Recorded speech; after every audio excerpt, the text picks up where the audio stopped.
So walk me through the pattern of a narcissistic relationship. I want you to think of a narcissistic person as a volcano.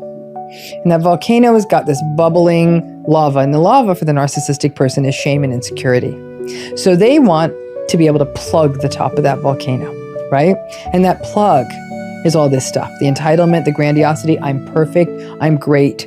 It's this, so it keeps all that stuff under wraps. That's not a conscious process, right?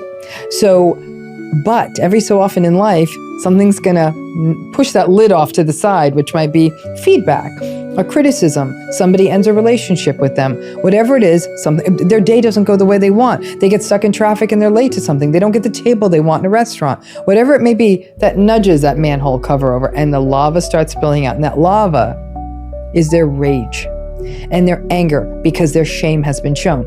All of this is unconscious. So all these patterns in the relationship, the way they show up in the narcissistic person is manipulation, invalidation of the other person, minimization of what another person is going through, gaslighting, rage and reactivity, future faking, which means promises are made and broken just to keep a person sort of on the hook.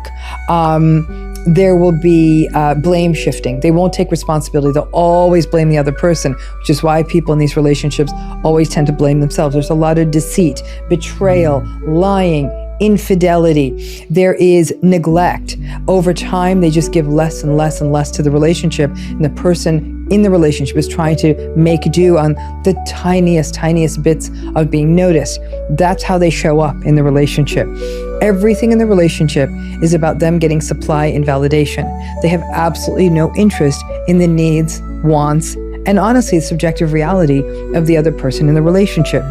Over time, the other person gets almost as considered an inconvenience. If you want something, you're an inconvenience. Much like this cup. Cup's convenient when I want to drink from it, but if the cup all of a sudden said, hey, can you take me to CVS on the way home? Like, what, cup? You're a cup. Don't tell me that. So they view us in that sort of objectified lens.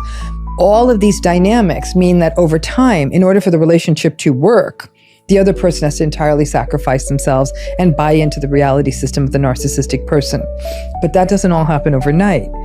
Oftentimes, at least in an adult narcissistic relationship, whether it's an intimate relationship or friendship, that early phase is very idealized and seductive. It's called love bombing, but it's really this phase where they're winning, not only winning you over with gestures and tactics, but with attunement and attention, or seeming attunement and attention.